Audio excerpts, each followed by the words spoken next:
시편 119편 105절 말씀, 우리 한 절 말씀 우리 한 목소리로 읽도록 하겠습니다. 주의 말씀은 내 발의 등이요 내 길의 빛이니이다. 우리 한 번만 더 읽을까요?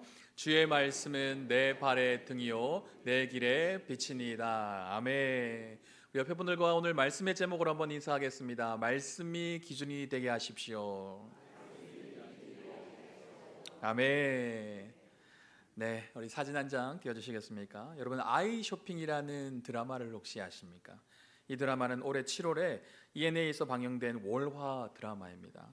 이 드라마는 아이가 마음에 들지 않으면 환불할 수 있는 불법 조직이 존재하고, 그 조직에서 폐기 결정이 내려진 아이들이 살아남아서 복수를 시작하는 이야기를 담고 있습니다. 저는 이 드라마를 보지는 못했지만 주변 사람의 이야기를 들으면서 충격을 금치 못했습니다. 드라마 중에 사람들이 자신이 원하는 아이를 쇼핑하는 내용이 나옵니다.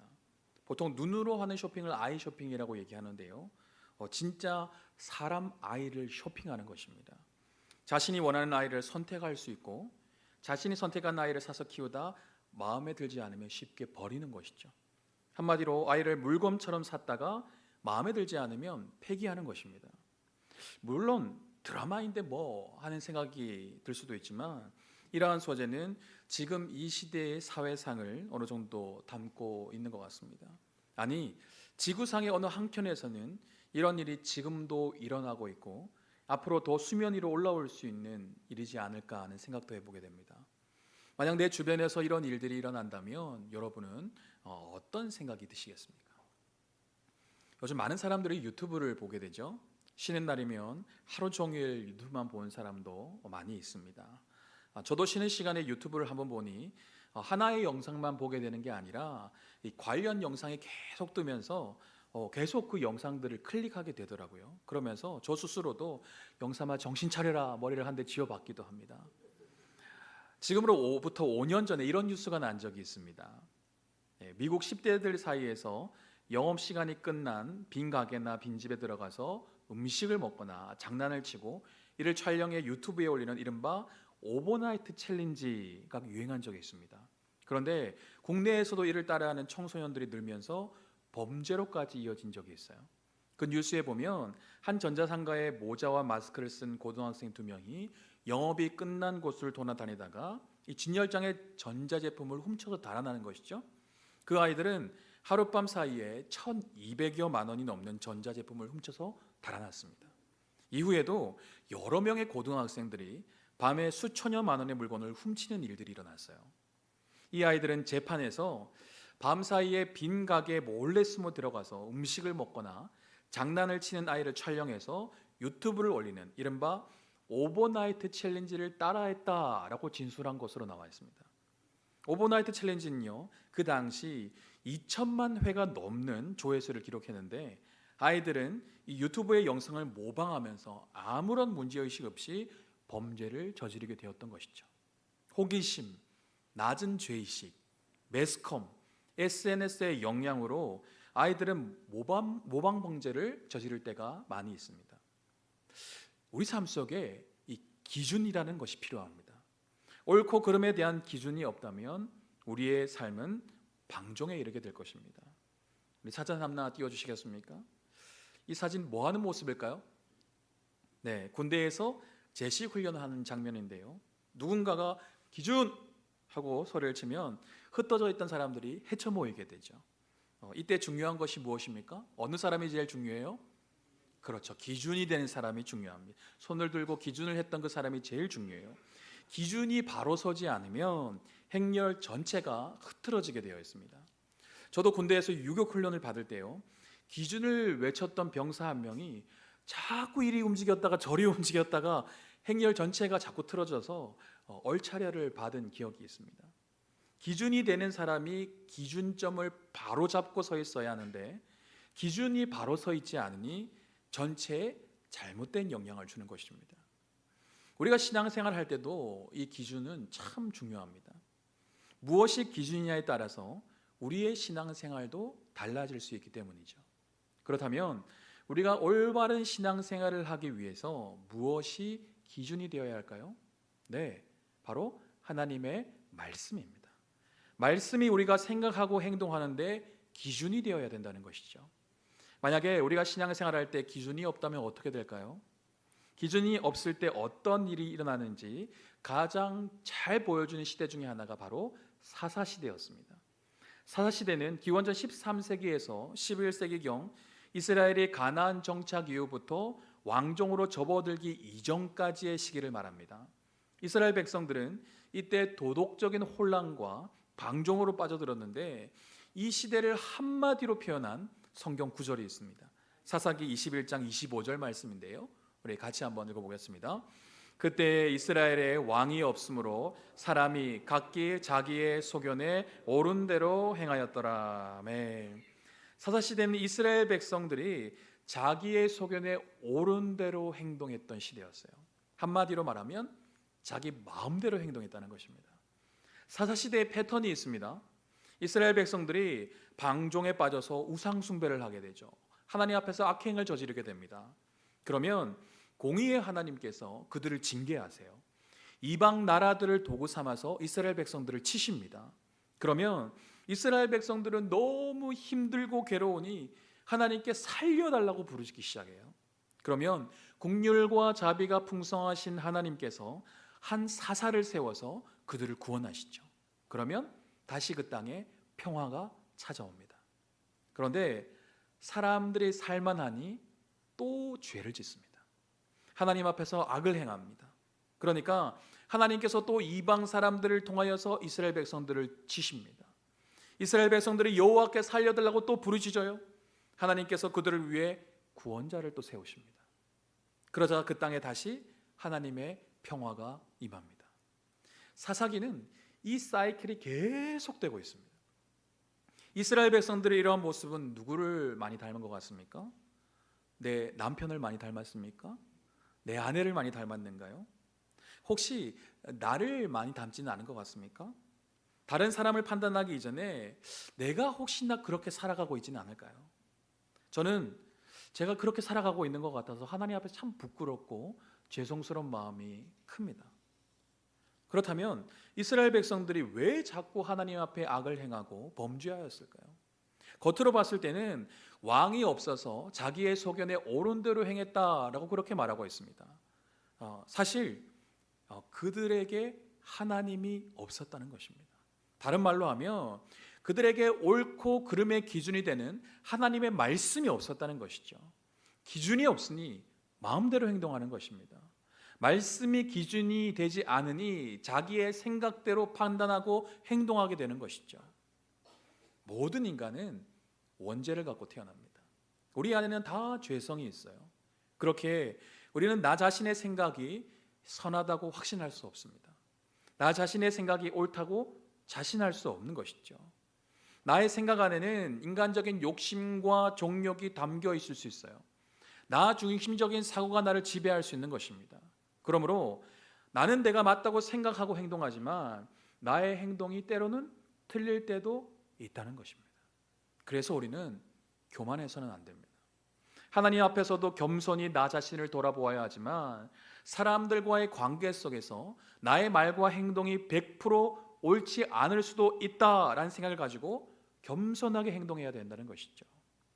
내가 교회를 다니고 있다 할지라도 말씀이 기준이 되지 않으면 어떤 일이 일어납니까?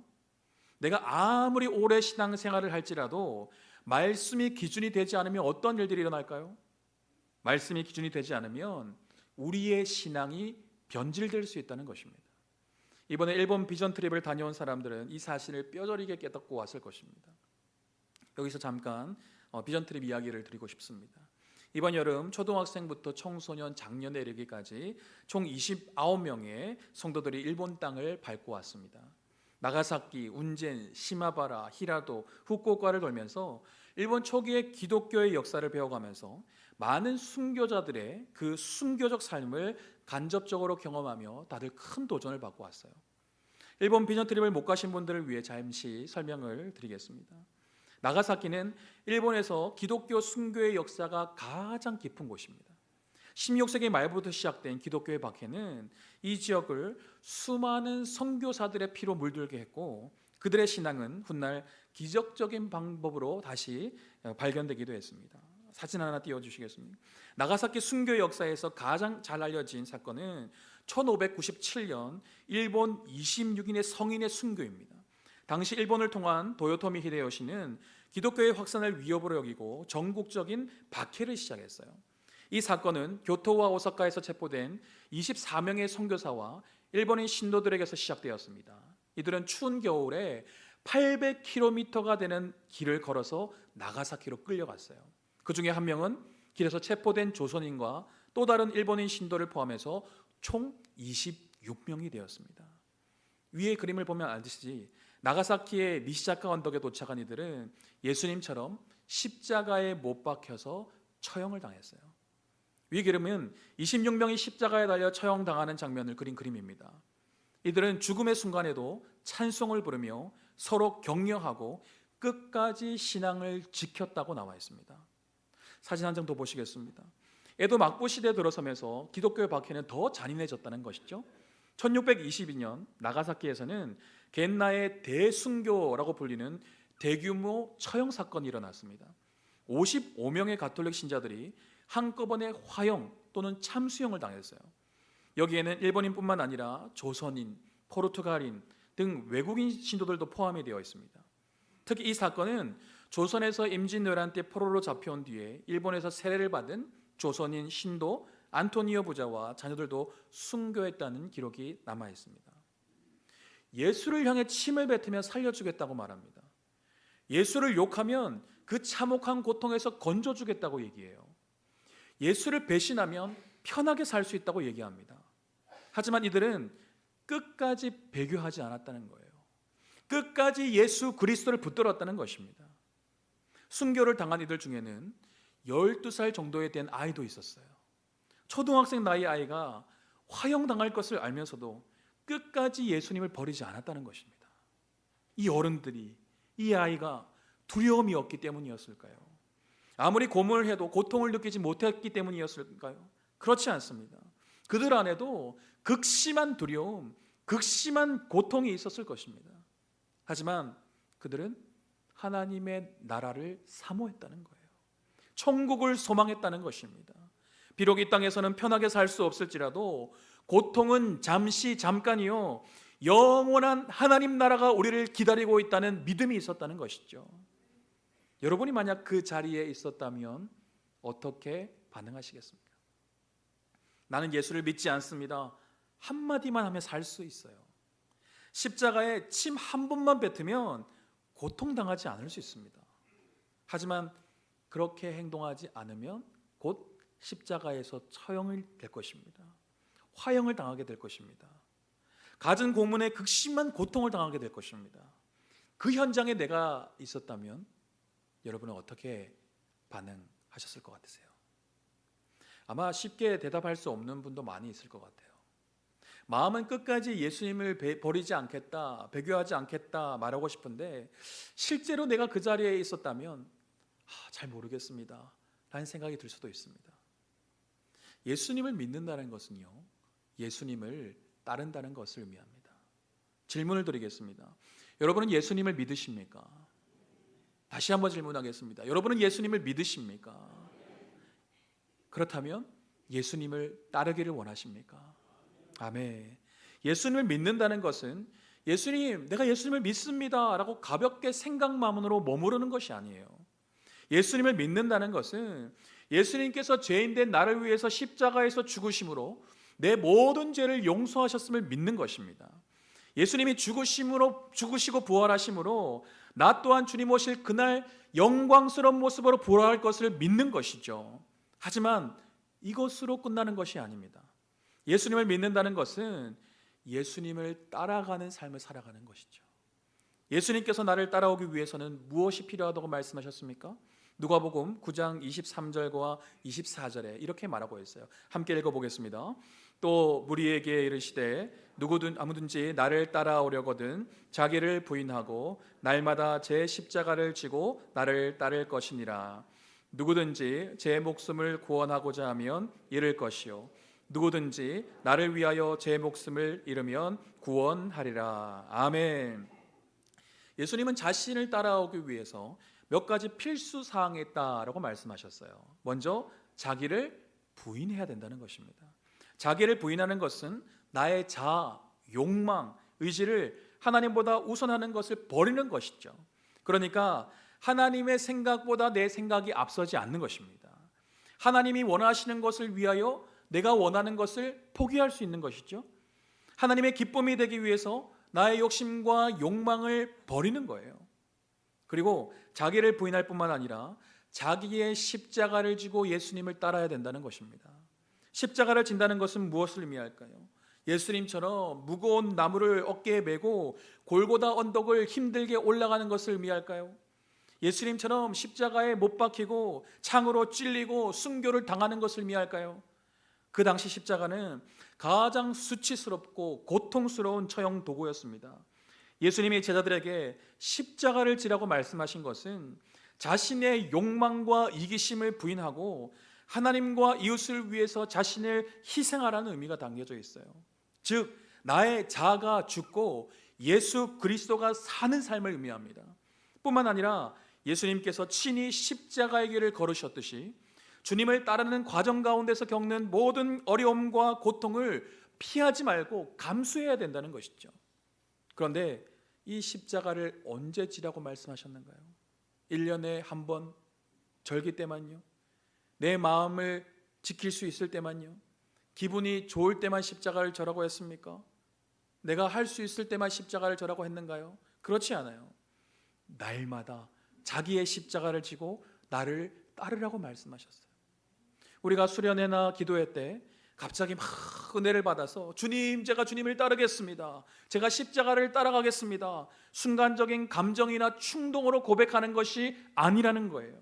십자가를 지는 것은 일회성 이벤트가 아니라 매일매일 나의 삶 속에서 지속적으로 이루어져야 하는 헌신이라는 것이죠. 십자가를 지고 예수님을 따른다는 것은 결코 편한 길이 아닙니다. 향기 나는 꽃길을 걷는 게 아니에요. 날마다 자기 십자가를 지기 위해서는 날마다 나 자신을 부인해야 되는 것입니다. 희생해야 되는 것이죠. 고난을 감수해야 됩니다. 예수님처럼 살아가야 된다는 것입니다. 그러니까 내가 예수님을 믿겠습니다 라고 고백하는 것은 나를 위해 죽으시고 다시 사신 예수님을 위해 내 삶을 드리겠습니다, 내가 내 삶의 주인이 아니라 주님께서 내 삶의 주인임을 인정하며 오직 주를 위해 살겠습니다 라는 그 고백이 담겨져 있다는 것입니다. 결코 쉬운 길이 아니에요. 결코 편한 길이 아닙니다. 하지만 그 길의 끝에서 우리는 부활이요 생명 되신 예수 그리스도를 만나게 될 것입니다. 그 주님께서 우리에게 생명의 면류관을 주실 것입니다. 영원한 하나님 나라를 우리에게 선물로 주실 것입니다. 내가 살고자 발버둥 치면 육신은 살 수 있을지 모르겠지만 그 영혼은 죽게 될 수 있어요. 하지만 우리의 자아를 죽일 때 우리의 영혼은 예수 그리스도로 말미암아 살아나게 된다는 것입니다. 주님을 위해 내 삶을 드리면 주님께서 우리를 구원해 주신다는 거예요. 주님께서 내 삶을 책임져 주신다는 것입니다. 일본 땅에서 순교했던 그 수많은 사람들 안에도 이 믿음이 있었을 것입니다. 우리도 나 자신의 삶의 자리에서 순교는 아닐지라도 순교적 삶을 살아야 합니다. 끝까지 십자가를 붙들어야 돼요. 끝까지 예배의 자리, 말씀의 자리, 기도의 자리를 사수해야 합니다. 나 자신의 영광이 아니라 하나님의 영광을 위해 살아야 되는 것이죠. 당장 내 눈앞에 보이는 편함, 유익, 욕심을 쫓아 살아가는 것이 아니라 영원한 하나님 나라를 바라보며 예수 그리스도를 제대로 믿고 따르는 우리 모두가 될 수 있기를 축복드립니다.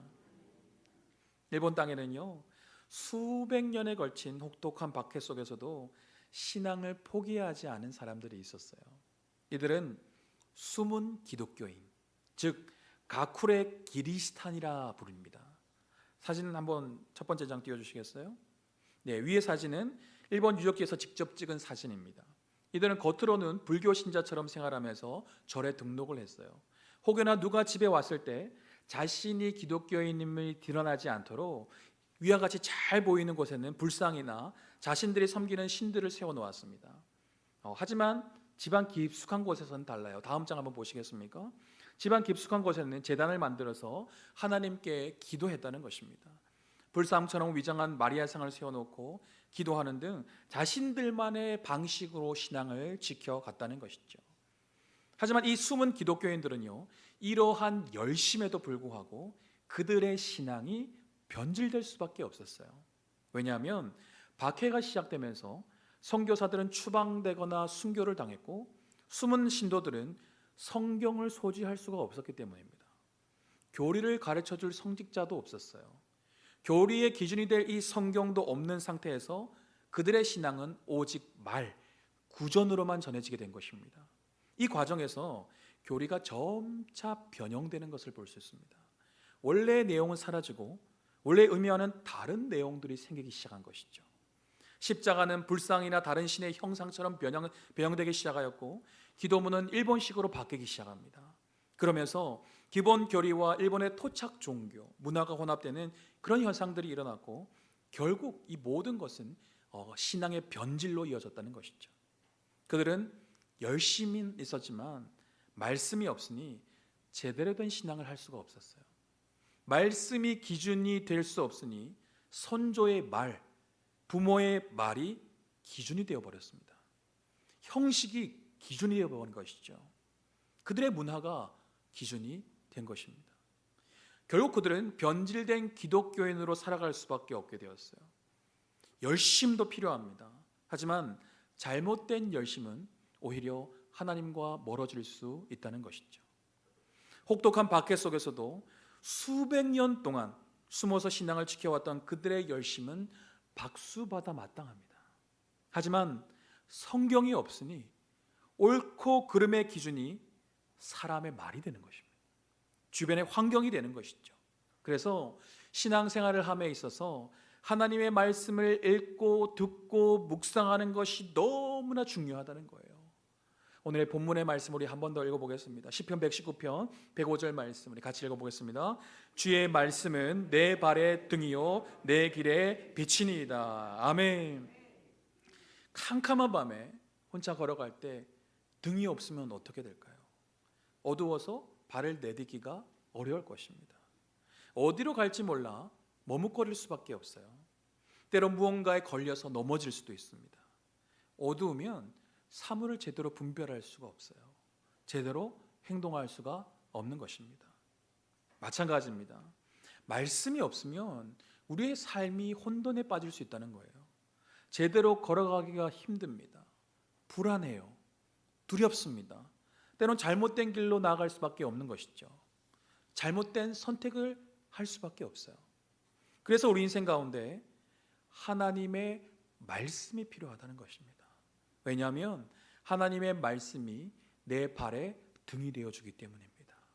하나님의 말씀이 내가 걸어가는 길에 빛이 되어주기 때문이죠. 말씀을 정리하겠습니다. 우리는 혼돈의 시대에 살아가고 있습니다. 세상은 절대 진리가 없다고 말합니다. 인간의 이성이 중요하다고 얘기해요. 너의 판단을 믿으라고 말합니다. 너 자신이 제일 중요하고 너의 즐거움, 너의 편함, 너의 행복을 위해 살아라고 부추깁니다. 한마디로 너 자신을 위해 네 마음대로 살아도 된다고 얘기해요. 지금은 옳고 그름의 기준이 사라진 시대. 사사시대에는 왕이 없어 자기의 소견대로 행동했습니다. 하나님을 나의 왕으로 모시지 않은 사람은 누가 왕이 되겠습니까? 나 자신이 왕이 되는 것입니다. 나 자신이 하나님이 되는 것입니다. 그래서 내가 옳고 그름의 기준이 되는 거예요. 내가 모든 것을 결정하고 내가 모든 것을 다스리려고 합니다. 때론 기준이 주변의 사람이 될 때도 있어요. 아이가 거짓말해서 혼내면 뭐라고 얘기하는 줄 아십니까? 형도 거짓말했어요. 형도 하는데 나는 하면 왜 안 돼요? 그런 말 들어본 적 없으십니까?